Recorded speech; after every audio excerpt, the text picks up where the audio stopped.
What drives someone to abandon their family, give up all possessions, and ultimately take their own life for a belief?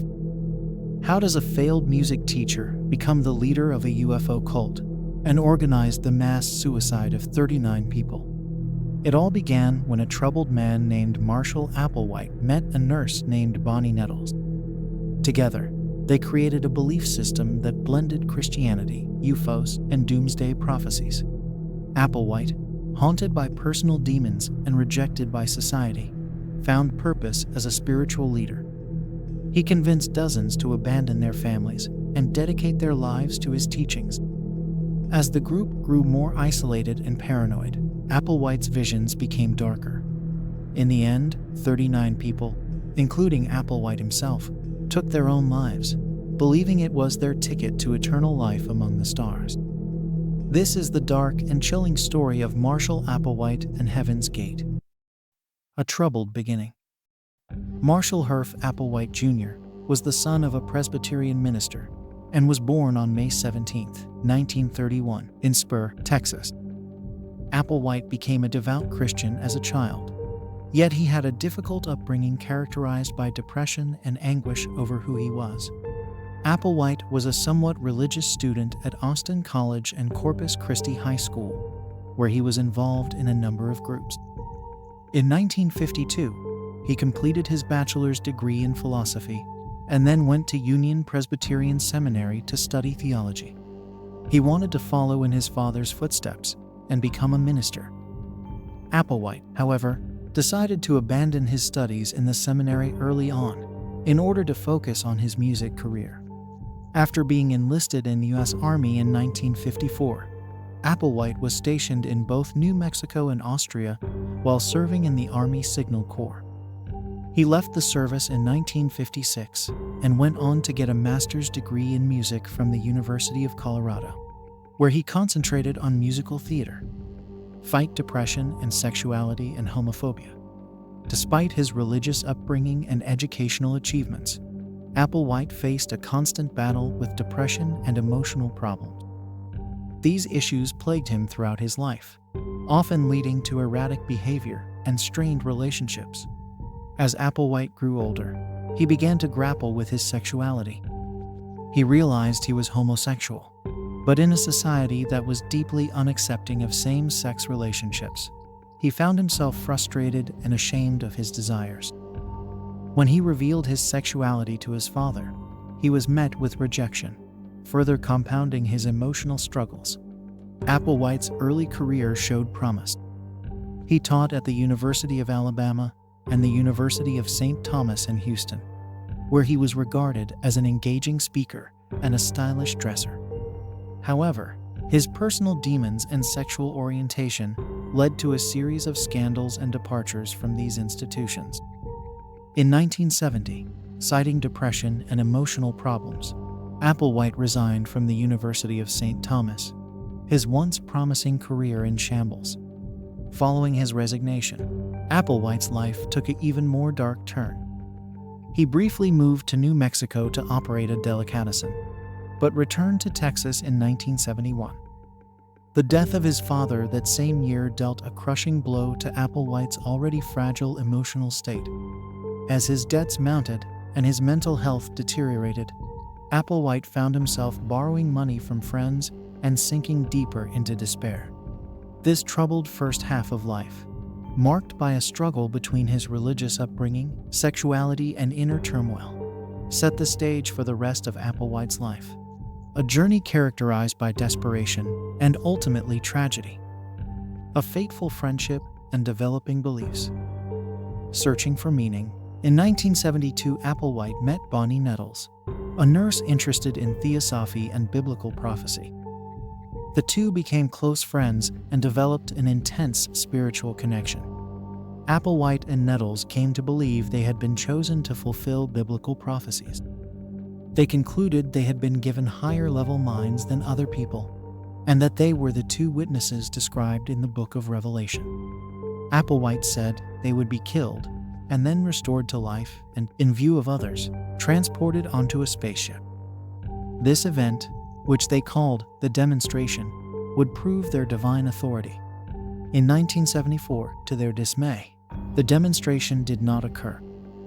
Applewhite was arrested for failing to return a rental car and spent 6 months in jail, developing dark philosophies. After his release, he and Nettles began traveling around the US to recruit followers, preaching that those who joined them would be visited by extraterrestrials and given new bodies that would allow them to ascend to a higher evolutionary level. Initially, Applewhite and Nettles called their group the Anonymous Sexaholics Celibate Church, later changing the name to the Human Individual Metamorphosis. They referred to themselves as the Two, and more specifically as Bo and Peep, or Do and Tie. In their early teachings, they emphasized that they were speaking literally about an imminent physical visitation from extraterrestrials. Brainwashed and renamed.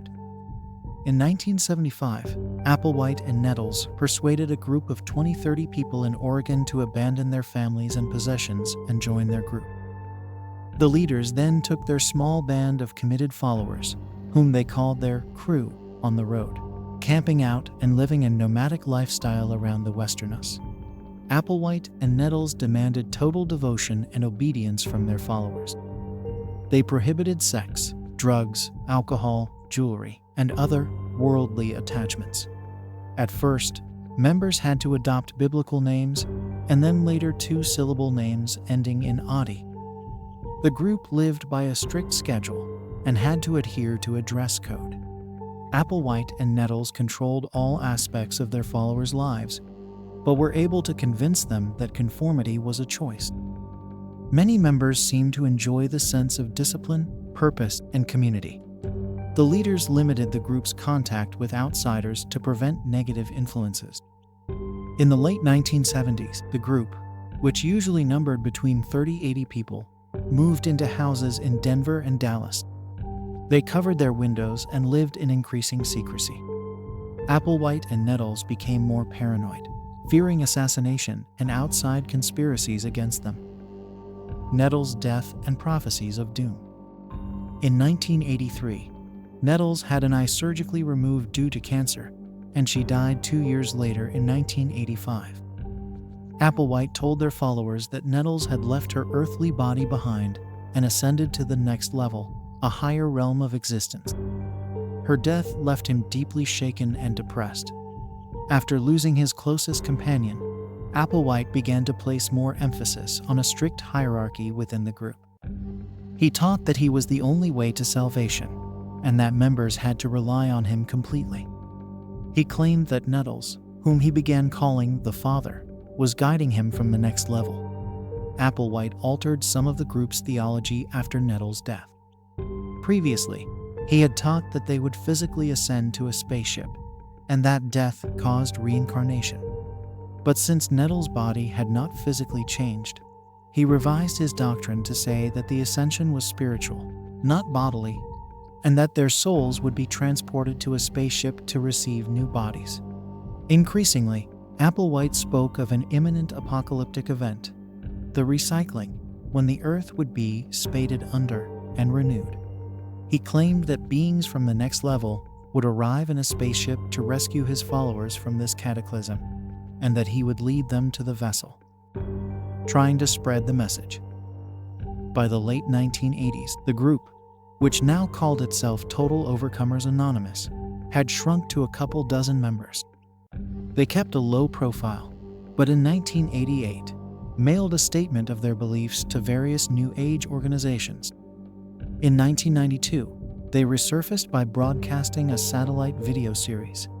In May 1993, the group took out an expensive full-page ad of $30,000 in USA Today, proclaiming that Earth's civilization was facing imminent destruction unless humanity repented. The ad led to a brief influx of new members. In 1994, they held public meetings to warn of catastrophic judgment. In 1995, the group, which had renamed itself Heaven's Gate, attempted to establish a monastery in New Mexico. They built a compound, but the harsh conditions and Applewhite's declining health made the project untenable. They abandoned the plan and moved to houses in the San Diego area, preparing for the dark end. As the 1990s progressed, Applewhite became increasingly focused on sexuality, which he taught was a powerful force that kept humans bound to their bodies. He and 7 other male members, including some of his most trusted lieutenants, opted for surgical castration in Mexico as a way to renounce their sexuality and prepare for life in the next level. Applewhite now required all members to dress alike with short haircuts and told them they were a non-sexual family preparing to ascend to the next level. He cited Bible verses stating there would be no marriage in heaven as support for his rejection of sexuality. In October 1996, the group rented a mansion in Rancho Santa Fe, California. Around this time, they learned of the approach of the comet Hale-Bopp. Applewhite became convinced that a spaceship was trailing the comet and that Nettles was on that ship, waiting for the group to join her. He claimed that the vessel would transport their souls to an eternal paradise. The mass suicides. As the comet grew brighter in the sky in March 1997, Applewhite prepared his followers for their final exit from Earth. He recorded a video shortly before the suicides in which he declared, "We do in all honesty hate this world." On March 22nd or 23, the members began taking lethal doses of phenobarbital mixed with applesauce and washed down with vodka. They asphyxiated themselves by tying plastic bags over their heads after ingesting the poison. The 39 bodies were discovered on March 26, 1997. It was the largest mass suicide on US soil since the 1978 Jonestown tragedy. Applewhite was found dead on the bed in the mansion's master bedroom. His fears of cancer had been unfounded, but he did have heart disease. In the wake of the suicides, distraught family members and the media struggled to comprehend why the group had been willing to die for Applewhite's beliefs. Some commentators speculated that he had brainwashed his followers, but religious scholars argue the reality was more complex. Cut off from the world and choosing death. Applewhite, who had cut his members off from outside influences for years, had cultivated an intense devotion and obedience in his followers. Many had been with him for over 20 years. His spiritual teachings, however unconventional, were wrapped in familiar terms and concepts drawn from Christianity, science fiction, and the New Age movement. Isolated within the group, members saw his prophecies as coherent and compelling. They had invested decades of their lives into the belief system he peddled. Ultimately, 38 people chose to follow him to their deaths, seeing suicide as a final demonstration of their faith in him and his promise of eternal life. While his followers left behind videotaped farewells expressing their conviction that they were shedding their earthly bodies to ascend to a higher plane, Applewhite's final message struck a darker, more brooding tone.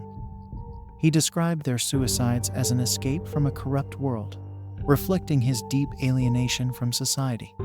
Some believe that Applewhite's repressed homosexuality and rejection by society contributed to his apocalyptic worldview and the group's tragic end. But most scholars see his sexuality as just one of many factors in his psychological makeup. His ability to persuade people to follow him, even unto death, was rooted in his charismatic personality and ability to exploit others' desire for meaning and transcendence. A chilling legacy. In the years since their deaths, Heaven's Gate has faded from headlines, but remains one of the most chilling and enigmatic chapters in the history of American cults. The lives lost in Rancho Santa Fe serve as a somber warning about the power of unchecked religious devotion and the importance of maintaining perspective, even in the face of seemingly compelling claims about the world's end. While we may never fully understand what led Marshall Applewhite and his followers to embark on their tragic journey, we can strive to create a society that values critical thinking, mental health, and personal autonomy. By staying connected to a diversity of people and ideas, we can avoid falling under the sway of fringe beliefs, however seductive they may seem. The Heaven's Gate suicides were a great tragedy, but if we can learn from them, perhaps they will not have been in vain. In our next case, we uncover the horrific tale of a mother's darkest secret. The tragic story of Maribeth Tinning begins with a seemingly normal upbringing in the small town of Duanesburg, New York. Born Maribeth Rowe on September 11, 1942, and described as an average student, few would have predicted the dark path her life would take. Over a 13-year span from 1972 to 1985, Maribeth gave birth to 8 children, adopted 1 more, and lost them all to mysterious deaths before they reached the age of 5. As the years went by and the death toll mounted, questions arose about the true cause of these tragedies. Was it a cruel twist of fate, or something more sinister at play? This is the haunting tale of Maribeth Tinning, a mother-turned-convicted serial child killer, whose story shocked and bewildered her local community and forever changed the lives of those around her. Early life and marriage. Maribeth Tinning's early life was marked by alleged mistreatment and instability. Growing up in Duanesburg, a small town in upstate New York, Maribeth claimed she felt neglected by her parents, spending much of her time alone and even being locked in her room for extended periods. Many friends and family members frequently described her as strange. She reportedly attempted to take her own life several times as a child, suggesting a troubled upbringing with psychological issues. Despite these hardships, Maribeth graduated from high school, and although her initial desires to attend college did not come to pass, she managed to secure a position as a nurse's aide at Ellis Hospital after several years working a series of low-paid jobs. She met Joseph Tinning, a shy and mild-mannered man who worked at General Electric, on a blind date in 1963. The couple married 2 years later, and they soon began their journey into parenthood. Their first child, Barbara, was born on May 31, 1967, and Joseph Jr. joined the family a few years after. Tragedy strikes. In October 1971, Maribeth's father, Alton Rowe, died suddenly of a heart attack at the age of 54. Maribeth was heavily pregnant at the time, and just 2 months later, on Boxing Day 1971, she gave birth to the Tinnings' third child, Jennifer. Sadly, Jennifer had serious health issues from birth, suffering from hemorrhagic meningitis and multiple brain abscesses. Despite the doctor's best efforts, baby Jennifer passed away at only 8 days old. These 2 losses of father and child in close proximity deeply affected Maribeth. At the funerals of both, Maribeth received an outpouring of sympathy and support from the community. Many saw her as a grieving mother and daughter, a victim of unimaginable tragedy. According to friends, this period marked the beginning of an even more distant and depressive shift in her personality. Graver still was the rally of mysterious deaths that followed. Joseph Jr. and Barbara. 15 days after Jennifer's death, Maribeth rushed 2-year-old Joseph Jr. to the hospital, claiming he had experienced a seizure and choked on his own vomit. Doctors examined the boy, who had stopped breathing momentarily, but seemed to have made a recovery. He was kept under observation for several days, whilst receiving treatment for a viral infection before being released. However, just a few hours after returning home, Joseph Jr. was brought back to the emergency room by Maribeth. This time, he was pronounced dead on arrival, with his death attributed to a cardiac arrest. The family's tragedy continued when, on March 1, 1972, Maribeth rushed her oldest child, 4-year-old Barbara, to the hospital, claiming the child had gone into convulsions. Barbara slipped into a coma and died the following day. Her death was attributed to Ray's syndrome, a rare but serious condition that can cause brain and liver damage. Timothy and Nathan. On November 21, 1973, Maribeth gave birth to a young boy they named Timothy.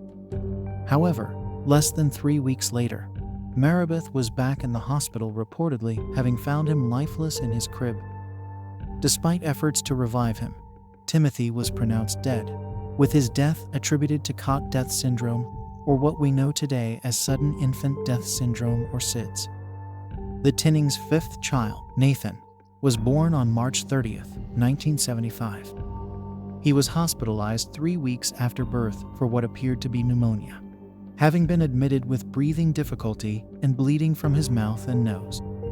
He received treatment for a month before returning home. Tragically, he too was dead by September that year at only 5 months old. Maribeth claimed that Nathan had passed away in his car seat while she was driving.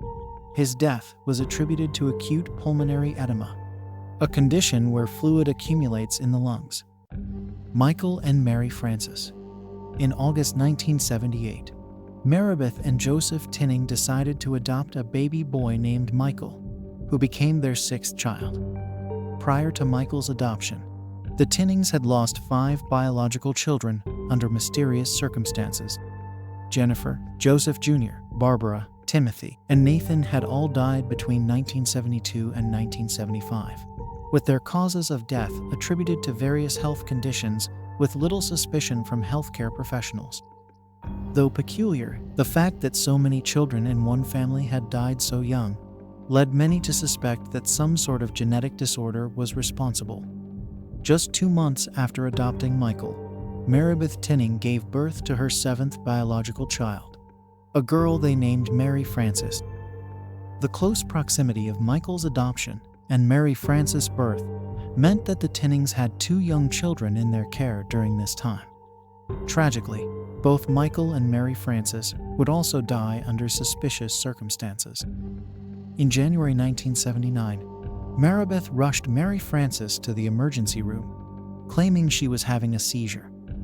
Although the hospital staff managed to revive her, Mary Frances suffered irreversible brain damage and died 2 days later after being taken off life support. Michael, the adopted child, died on March 2, 1981, at the age of 2.5. Maribeth claimed that Michael had fallen down the stairs and hit his head a week earlier, but his death was ultimately attributed to viral pneumonia. The adoption of Michael and the subsequent deaths of both him and Mary Frances were crucial turning points in the perception of the Tinnings' long list of peculiar infant deaths.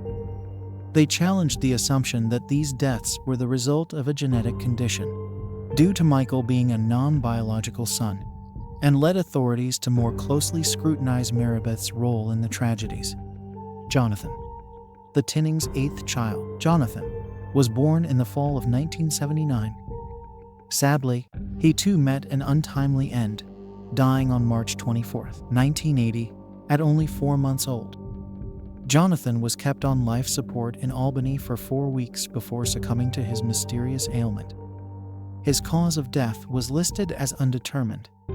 In the early 1980s, the Tinnings experienced a series of financial upheavals, which forced them to move in with Joseph's parents for 11 months. During this time, Maribeth took on various jobs, including volunteering as an ambulance driver. In 1982, the couple bought a trailer in Duanesburg, which later was destroyed in a fire. Many suspected Maribeth was responsible for the fire, but no charges were filed.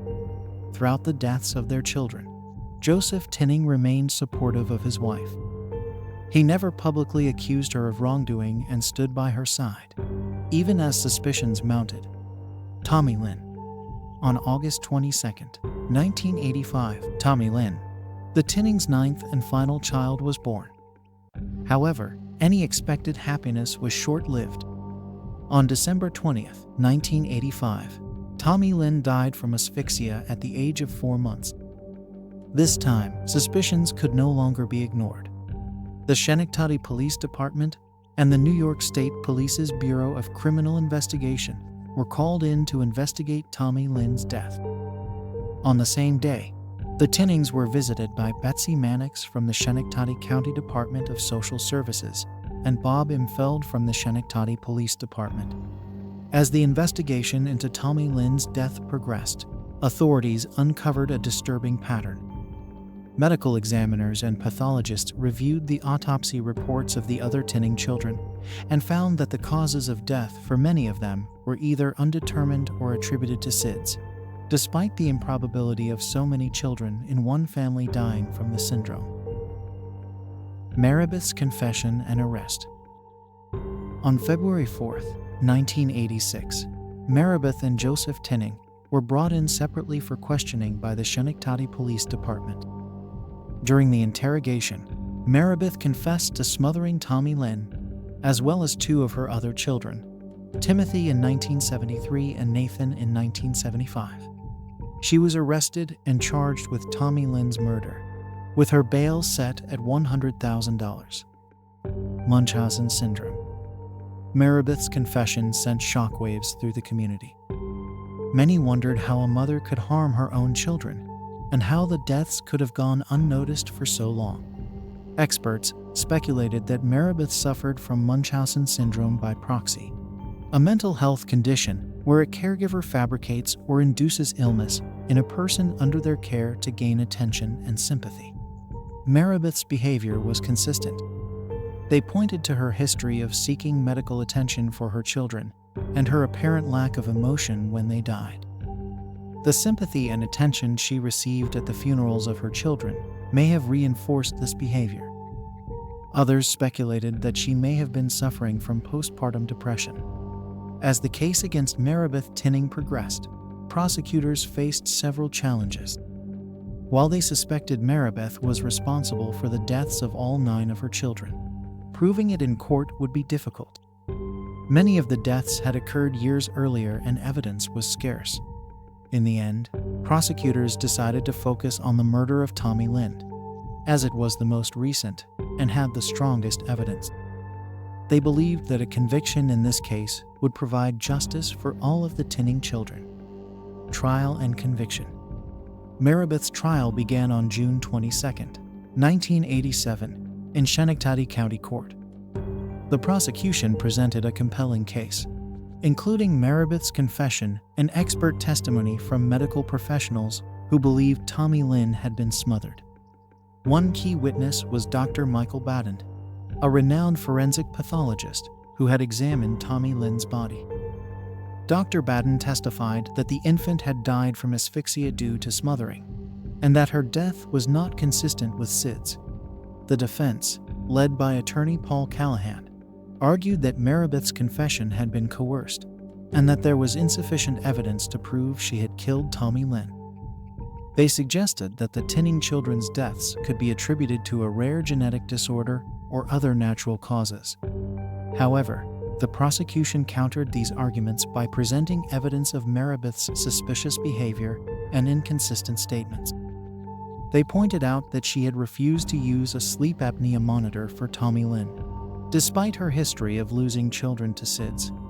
After a 6-week trial, the jury deliberated for 23 hours over 3 days. On July 17, 1987, they found Maribeth Tinning guilty of second-degree murder. She was sentenced to 20 years to life in prison. The conviction brought some closure to the case, but many questions remained unanswered. Why had Maribeth killed her children? Was she suffering from a mental illness? If so, does that change how culpable she was and how she should be sentenced? Aftermath and release. Despite her confession and conviction, Maribeth later maintained her innocence. In interviews from prison, she claimed that she had been coerced into confessing and that she had no memory of harming her children. Over the years, Maribeth Tinning made several attempts to secure parole. Each time, she appeared before the parole board and expressed remorse for her actions. However, the board repeatedly denied her release, citing the severity of her crime and her lack of insight into her behavior. In 2007, at her first parole hearing, Maribeth stated, "I have to be honest, and the only thing that I can tell you is that I know that my daughter is dead. I live with it every day. I have no recollection, and I can't believe that I harmed her. I can't say any more than that." The parole board denied her release, finding her remorse to be superficial. 2 years later, in 2009, Maribeth again appeared before the parole board. This time, she admitted to killing Tommy Lynn, saying, "I was going through bad times." The board denied her parole again. It wasn't until 2011, at her third parole hearing, that Maribeth began to take responsibility for her actions. She told the board, "After the deaths of my other children, I just lost it.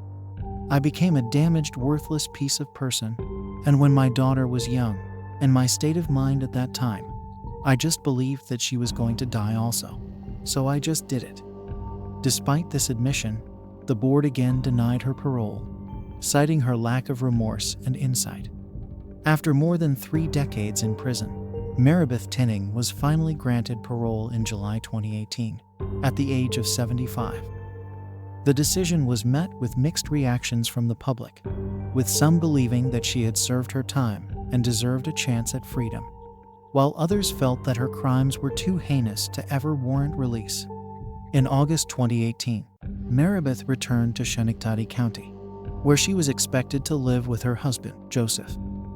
Despite the years of tragedy and heartbreak that had torn their family apart, Joseph had remained supportive of his wife throughout her imprisonment. In the years since her release, Maribeth has largely stayed out of the public eye. Some reports suggest that she is focusing on rebuilding her life and reconnecting with her family and community. Others speculate that she may be struggling to adjust to life outside of prison after so many years behind bars.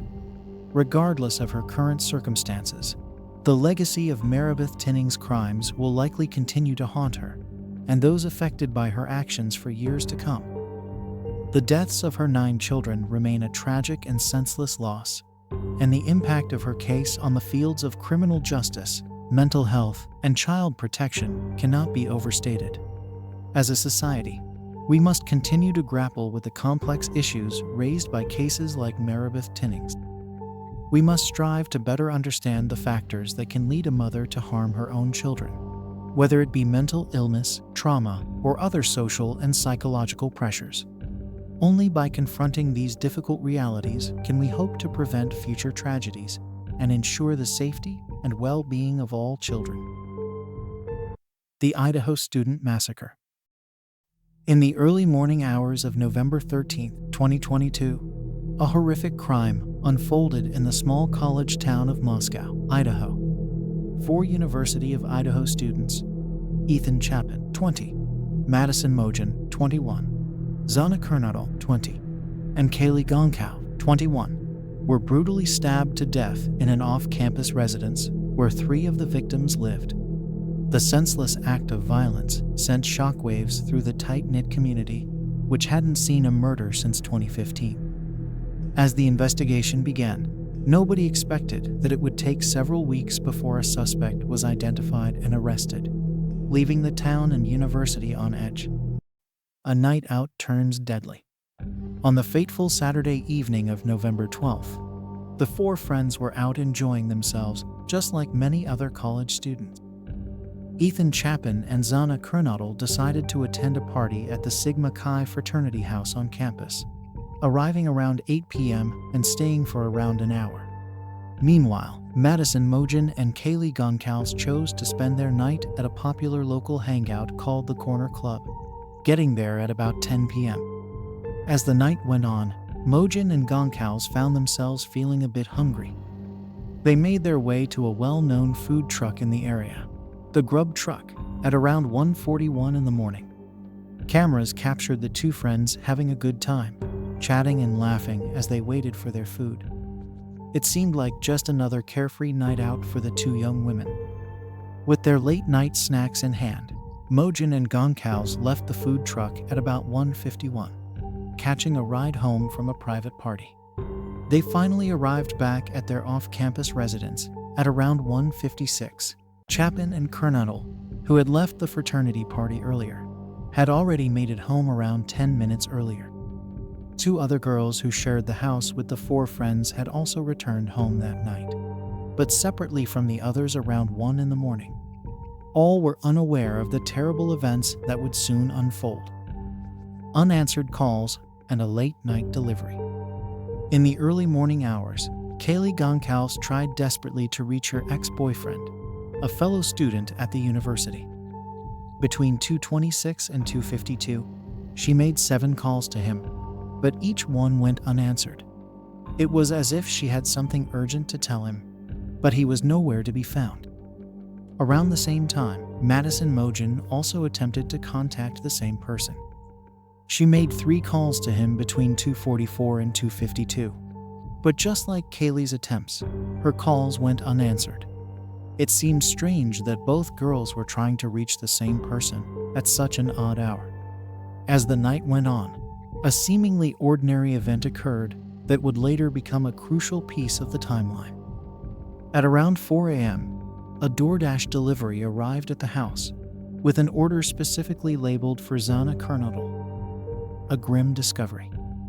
At 11:58 a.m. on November 13th, Moscow police responded to a 911 call from one of the surviving roommates' phones requesting assistance for an unconscious person at the residence. Upon arrival, officers discovered the 4 victims deceased on their 2nd and 3rd floor bedrooms, with no signs of forced entry or robbery. The Moscow Police Department took the lead in investigating the murders, with support from the Idaho State Police and the FBI. A total of nearly 130 law enforcement officers from these 3 agencies worked tirelessly on the case.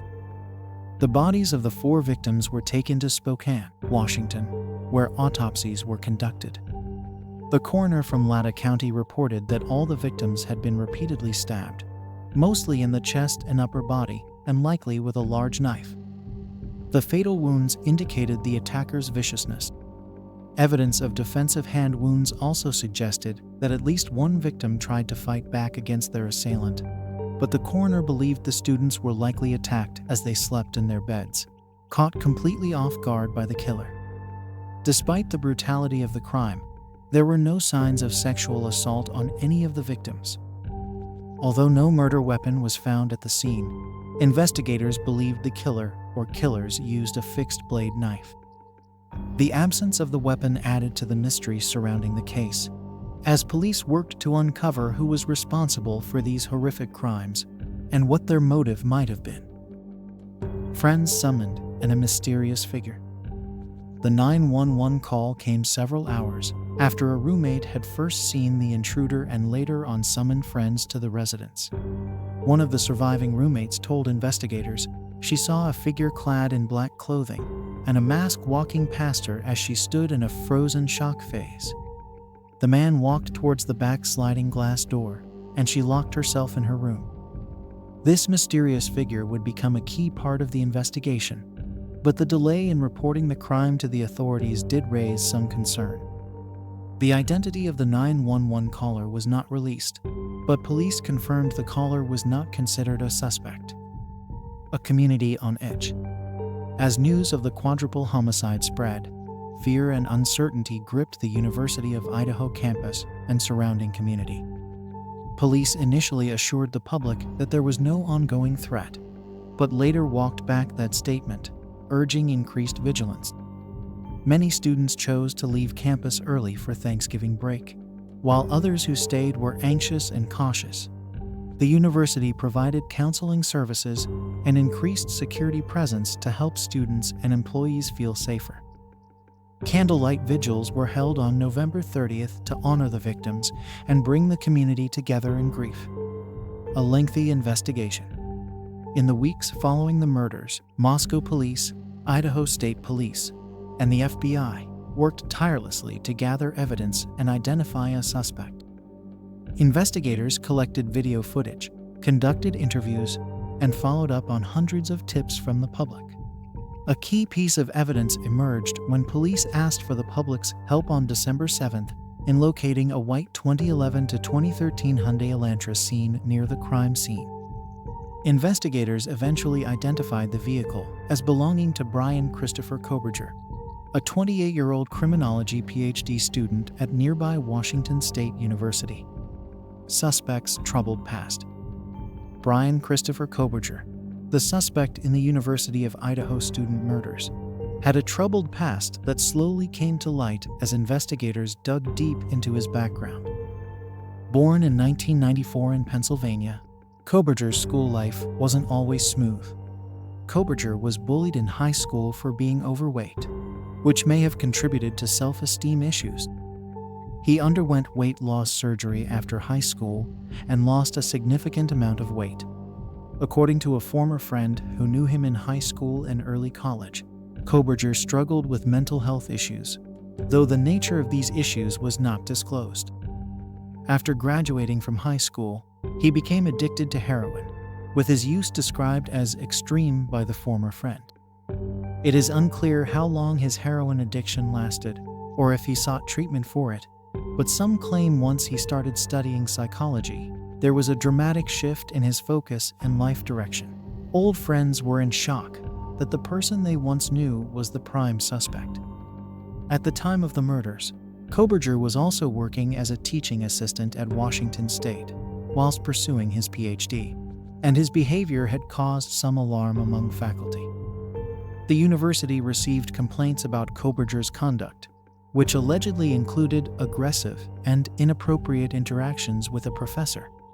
In December 2022, after the murders had taken place, Koberger was fired from his teaching position due to his unprofessional behavior and failure to meet the norms of professional behavior in his interactions with faculty and students.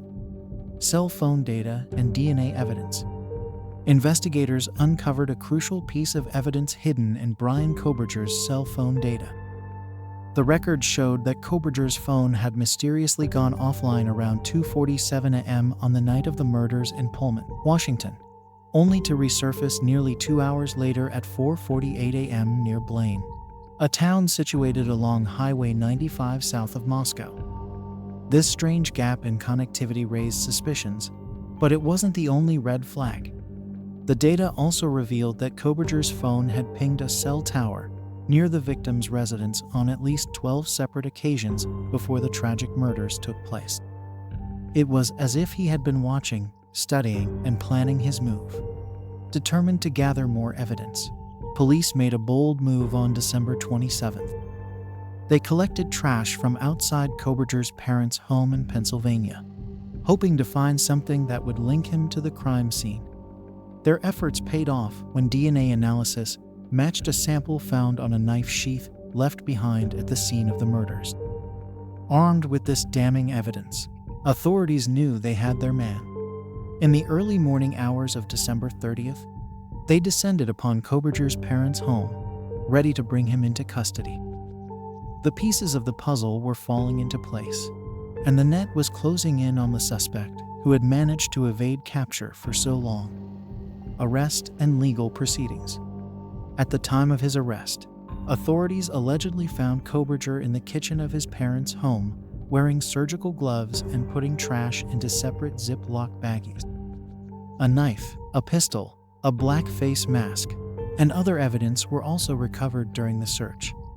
Koberger was charged with 4 counts of first-degree murder and 1 count of felony burglary. He agreed to extradition and was flown to Idaho on January 4, 2023, where he was held without bail at the Latta County Jail. On January 5th, Koberger made his first court appearance in Idaho, where the judge entered not guilty pleas on his behalf for the murder and burglary charges. A preliminary probable cause hearing was set for June 26th.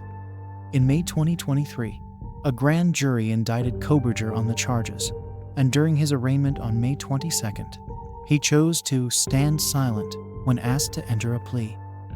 The judge entered not guilty pleas on his behalf, and a trial date was tentatively set for October 2nd.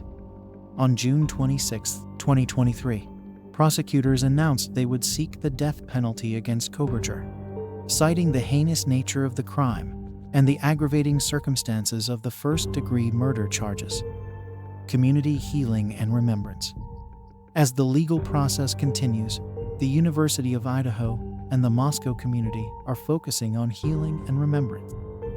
The house where the murders occurred was donated to the university and demolished on December 28, 2023, with plans for a memorial garden in its place. Scholarships have been established in the names of Ethan Chapin, Zana Kernodle, and Madison Mogen to honor their memory and legacy. On November 13, 2023, 1 year after the tragic events, the university held a student-led vigil to remember the lives lost and provide a space for healing. The senseless loss of Ethan Chapin, Madison Mogen, Zana Kernodle, and Kaylee Goncalves has left an indelible mark on their families, friends, and the entire University of Idaho community. As the search for justice continues, their memory lives on through the love and support of those who knew them best. While the arrest of Brian Koberger brought some measure of relief, many questions remain unanswered. As the trial approaches, the community hopes for closure and a sense of peace, even as they grapple with the unimaginable tragedy that unfolded on that fateful November night. This next female killer had a morbid taste for the finer things in life, giving her the moniker, the shopping spree killer. In the quiet corners of seemingly unremarkable suburban landscapes, where picket fences and manicured lawns veil the complexities beneath, stories emerge that challenge our perceptions of normalcy. Dana Sue Gray's 1994 murder spree stands as a haunting testament to the unnerving truth that darkness can lurk behind the facade of an ordinary existence. Dana Sue Gray's life began with a tumultuous childhood that cast a long and haunting shadow over her troubled path. Born on December 6, 1957, in Southern California, her entry into the world coincided with the unraveling of her parents' marriage. The fragility of their union became evident when, just 2 years into Dana's life, her parents decided to part ways. Her father, Russell, a hairstylist, and her mother, Beverly, a former beauty queen and model, became protagonists in a narrative that would profoundly shape Dana's psyche. Beverly's proclivity for extravagant spending, often exceeding the limits of Russell's credit cards, created an atmosphere of financial strain and tension. On one occasion, Russell witnessed his wife Beverly assaulting a senior citizen in a fit of rage, and this proved to be the tipping point that catalyzed the end of the already failing marriage. The separation of Dana's parents at such a young age left an indelible mark on her early years. A strained relationship with her father ensued, with Dana choosing to forego regular visits. These early fractures in familial bonds set the stage for Dana's difficulty in forming positive connections with others, be they her mother, stepbrothers, or classmates. Dana's childhood was characterized by a series of troubling incidents, reflecting her inability to conform to societal norms. Acts of rebellion manifested in her mischievous behavior, including instances of peeing on her half-brother's bed, stealing money from her mother, and even resorting to destroying her cherished garments with scissors. These acts hinted at an underlying turmoil, a glimpse into a psyche grappling with unresolved issues. School, too, became a challenging environment for Dana. Frequently missing classes and fabricating excuses marked her academic journey. In a disturbing collaboration with a neighbor, Dana constructed a catapult to throw neighborhood cats into a pool, offering a troubling insight into her capacity for cruelty even at a young age. Despite attempts at discipline by her mother, Dana's behavior remained resistant to regulation. However, the trajectory of Dana's life took a poignant turn when her mother, Beverly, was diagnosed with breast cancer. The nurse's compassion during her mother's hospitalization had a profound impact on Dana, who is now 14. Following Beverly's death in 1973, Dana, now under her father's care, embarked on a journey to fulfill her newfound ambition to be a nurse. Yet her path was filled with challenges. Evicted from her father's house after the discovery of marijuana in her room, Dana sought refuge with her boyfriend and skydiving instructor.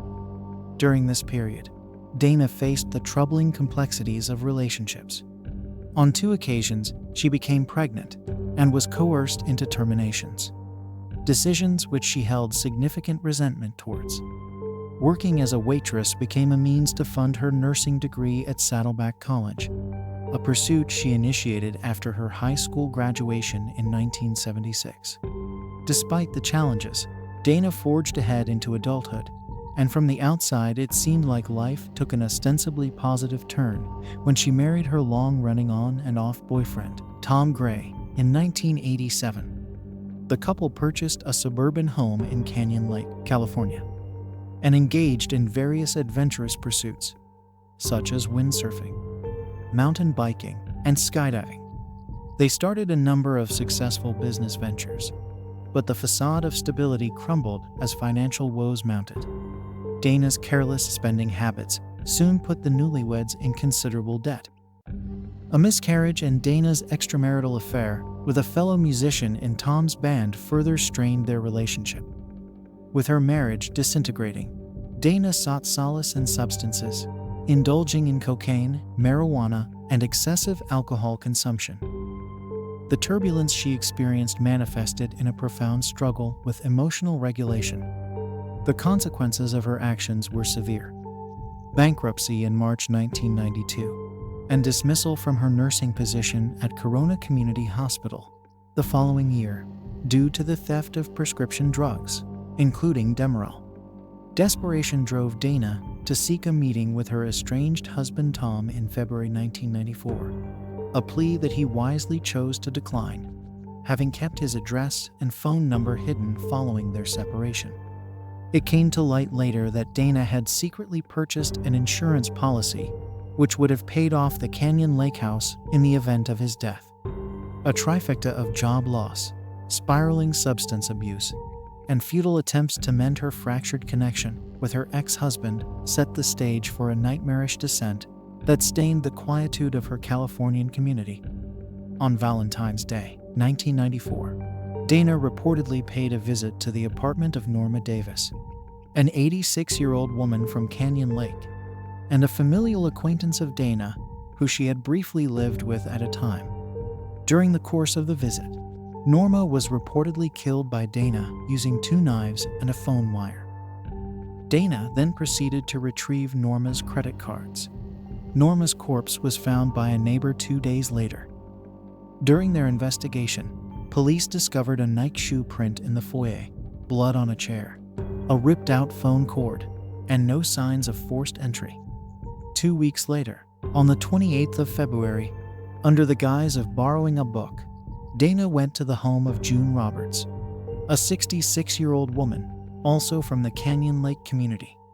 Accompanying her at the time was her boyfriend's 5-year-old son, who was sat patiently waiting in her Cadillac as she entered the home. Upon entering, Dana snatched June's phone cable from the wall, using it to choke her to death and leaving with her pocketbook. Following this, she went on a shopping binge, using June's credit card for an upmarket cafe lunch, getting her hair and eyebrows waxed at a salon, and shopping for a black suede jacket, multiple pairs of cowboy boots, diamond earrings, and a pair of shoes at the high-end mall. To end the trip, she purchased bottles of alcohol and casually threw in a plastic police helicopter toy for her lover's son. The following day, Dana went on yet another buying binge, driving to a resort to enjoy a massage. On March 10, 1994, Dana visited an antique shop in Lake Elsinore, looking to buy a picture frame for a photo of her late mother. The cashier there was 58-year-old woman, Dorinda Hawkins. Dana attempted to kill Dorinda by strangling her with a yellow nylon rope. Dorinda passed out, but unbeknownst to Dana, ultimately regained consciousness some 40 minutes later and alerted the police. Assuming Dorinda dead, Dana took $25 from the register and a few dollars from Dorinda's purse. None the wiser, Dana went on another spending binge, using June Roberts' credit cards about an hour after her vicious attack. Despite the gruesome nature of the crimes, Dana managed to evade detection with an eerie skill. There was no direct physical evidence linking her to the murders, leaving law enforcement grasping at straws in their quest for justice. Her ability to commit heinous acts without leaving a trace challenged the conventional notions of criminal investigations. In fact, due to the lack of credible leads early on in the case, a supervisor in charge at the time even suggested the use of a psychic. With things so unclear, some residents believed the murders could be a series of cult killings. As the community reeled from the shock of Dana's murders, Detective Joseph Grieco emerged as the driving force behind the pursuit of justice. The challenges facing Detective Grieco were formidable. Lack of physical evidence at the crime scenes added an extra layer of complexity to an already perplexing case. The detective, however, approached the investigation with a relentless determination to bring closure to the grieving community. An initial suspect for the murder of Norma Davis was Jerry Armbrust, the deceased's former daughter-in-law and the wife of Dana's father, Russell Armbrust. Due to the seemingly unusual nature of someone caring for the mother of an ex-husband, and the fact she had access to Davis' house, suspicions rose among detectives. However, after weeks of questioning, Detective Greco, now lead investigator, determined that Jerry could not be the suspect, and the rapport that they built through their conversations eventually became key in helping to find the true killer. On the 16th of March, claiming to be lost, Dana knocked on the door of 87-year-old Dora Beebe, another elderly resident of Canyon Lake. Despite never having met her, Dora invited Dana into her home to use a map. After hitting Dora over the head with an iron, Dana strangled her to death with a telephone wire and, following her usual pattern, went shopping at a local mall within an hour of the murder. However, things did not transpire as she had gotten accustomed to. Later that day, notably due to the detailed descriptions provided to the police by Dorinda Hawkins, as well as information from Jerry Armbrust, a search warrant was issued for Dana's home. That evening, she was apprehended at her house whilst cooking dinner for her family. Detectives discovered several of the goods she had bought using the proceeds of her murderous crime spree, as well as the credit cards of June Roberts and Dora Beebe. Initially, Dana denied taking any credit cards, but shortly after claimed she had simply found and used them due to an overwhelming need to shop. All detectives that interviewed her noted her coldness and complete lack of sympathy for the victims. They made numerous attempts to get a confession from Dana, but with no success.